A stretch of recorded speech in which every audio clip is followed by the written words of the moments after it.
channel Madhav Microbiology. Myself Harshita Gehbar. So once again I am back with a new interesting topic. तो आज मैं बात कर रही हूँ वैक्सीनेशन की। मैं बात कर रही हूँ उस वैक्सीनेशन की जिसने एक न्यू माइलस्टोन क्रिएट किया था मेडिकल साइंस में एंड माइक्रोबायोलॉजी में। तो हम सभी जानते हैं पोलियोमाइलिटिस के बारे में, पोलियो से जुड़ी हर एक उस ऑरल वैक्सीनेशन के बारे में जो हर मंथ दी जाती है। सो कैसे ये वैक्सीनेशन बनी एंड इसका क्या प्रोसीजर था वो हम नेक्स्ट वीडियो में जानेंगे, लेकिन ये इनिशिएशन कैसे हुआ वैक्सीन बनने का वो आज आप इस वीडियो में पूरा देखेंगे। So please don't scroll the video और don't skip the video, watch it till the end. And अगर आपने अभी तक चैनल को सब्सक्राइब नहीं किया है देन प्लीज सब्सक्राइब इट। सो बात करते हैं कि वैक्सीनेशन की शुरुआत कैसे हुई। जैसे कि हम सभी जानते हैं कि पोलियो वायरस एक ऐसा वायरस है जो किसी भी थ्रू आ सकता है एंड जिसके बहुत सारे ऐसे फैक्टर्स होते हैं जिसकी वजह से वो बहुत इजीली हमारी बॉडी में एडमिनिस्ट्रेट हो जाता है एंड उससे फर्दर चीजें होती हैं, सिम्टम्स क्रिएट होते हैं एंड वो कहीं ना कहीं एक पोलियो वायरस की वजह से एक पोलियो डिसीज में कन्वर्ट हो ही जाता है। तो इसका सोर्स ऑफ फैक्टर्स तो हम जानते ही हैं, जैसे कि फूड कंटेमिनेटेड ले लिया, ये कंटेमिनेटेड वाटर ले लिया, ये कोई भी एक इन्फेक्टेड पर्सन हो गया। लेकिन इनफैक्ट क्योंकि ये एक वायरल डिसीज है जो किसी भी तरीके से जा सकती है, जो हमारी बॉडी से एलिमिनेट भी हो सकती है थ्रू द वेस्ट, लेकिन ये मैटर करता है कि आपकी बॉडी कितना बूस्ट है। एंड इसका सबसे ज्यादा जो सेकंड चांस ये होता है, जो सेकंड प्रॉब्लम ये होती है, ये सेंट्रल नर्वस सिस्टम पे अटैक करती है जिसकी वजह से स्पाइनल कॉर्ड, बोन्स इन सब में कहीं ना कहीं प्रॉब्लम्स आने की पूरी संभावना हो जाती है एंड साथ ही साथ में इससे बॉडी को पैरालाइसिस भी हो सकता है, जो कि बहुत ही सबसे वर्सन स्टेज है इस वायरस के होने का। तो चलिए बात करते हैं कि कैसे वैक्सीनेशन प्रोसीजर स्टार्ट हुआ था एंड कब हमें ये ओरल प्रोसीजर जो है या फिर हम कह सकते हैं ओरल पोलियो वायरस का ये वैक्सीनेशन हमें मिलता है, तो वो कैसे मिलता है। चलिए सबसे पहले हम जानते हैं कि ये स्टार्टिंग कैसे हुई। फॉर अंडरस्टैंडिंग दी पोलियो का अंडरस्टैंडिंग कैसे मिली। देखिए इन 1930 डिसीज का आइडेंटिफिकेशन करना भी बहुत जरूरी था, जिसको आइडेंटिफाई किया था डॉक्टर जॉन एंडर्स ने।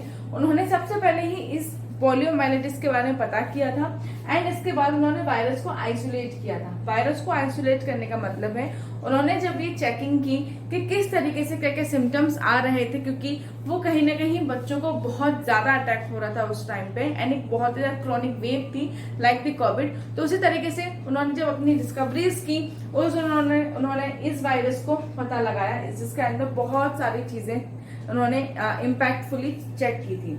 एंड इसके बाद में 1930s में सबसे पहला ओरल पोलियो का वैक्सीनेशन आया था। इसके बाद बात करते हैं 1950s की। In early 1950s that is inactivated polio vaccine.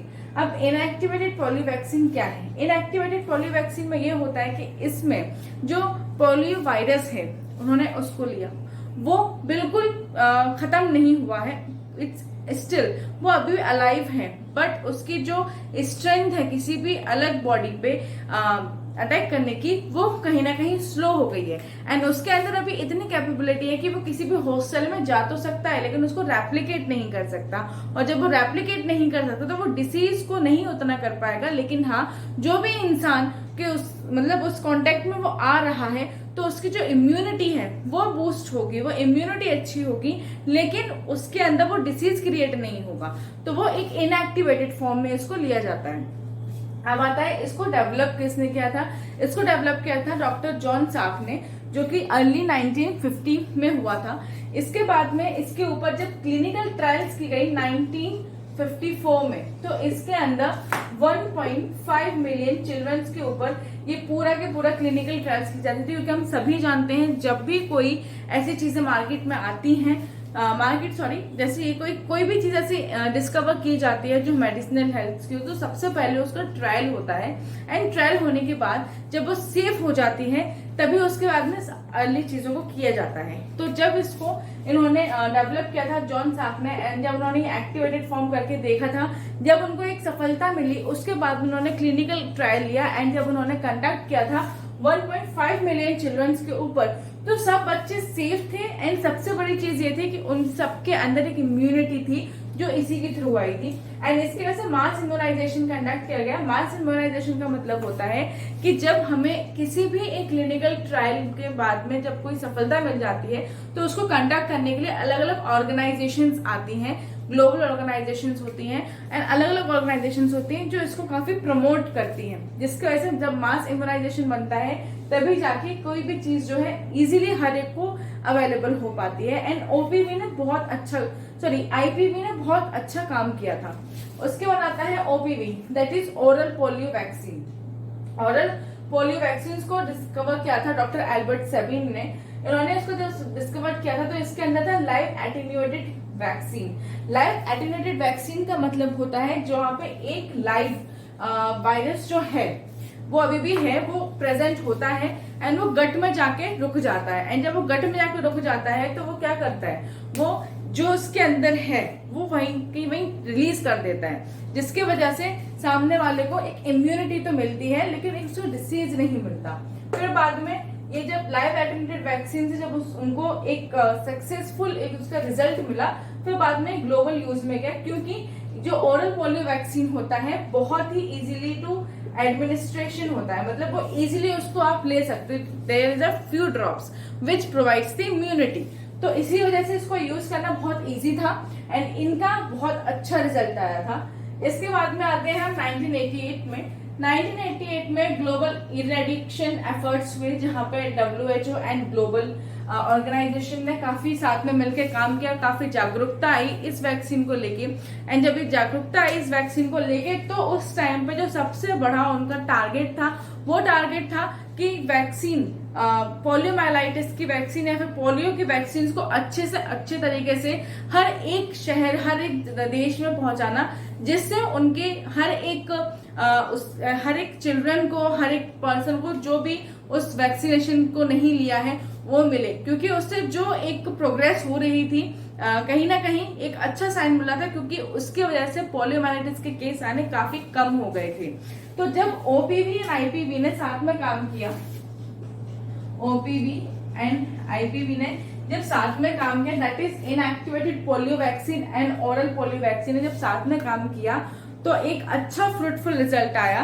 That is there is 99% progress in 99% progress in disease, मतलब ये डिसीज नहीं हो रही थी। 99% इसका रिजल्ट मिला, जो कि एक बहुत अच्छा इम्पैक्टफुल रिजल्ट था, जहां पे दोनों ने साथ में ही काम किया था। ऐसा नहीं था कि आईपीवी को बंद करते थे, आईपीवी भी चल रही थी एंड ओपीवी भी चल रही थी।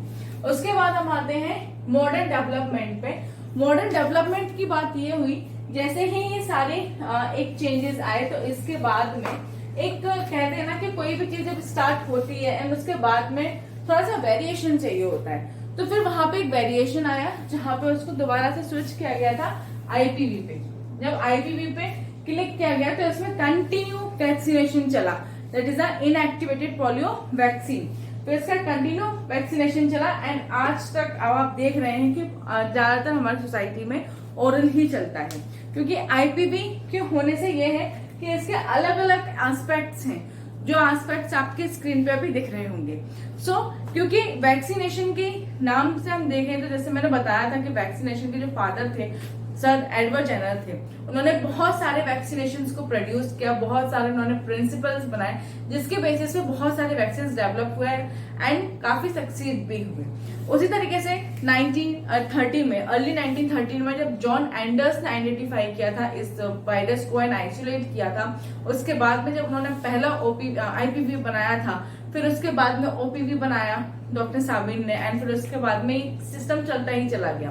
तो इस वैक्सीनेशन ने एक न्यू माइलस्टोन का बनाया, और जिस माइलस्टोन की वजह से आज बहुत से बच्चे, बहुत से लोग सुरक्षित हैं जो इस गंभीर बीमारी से नहीं जूझे हैं। तो ये एक बहुत ही बड़ा एक माइलस्टोन है इस हिस्ट्री में।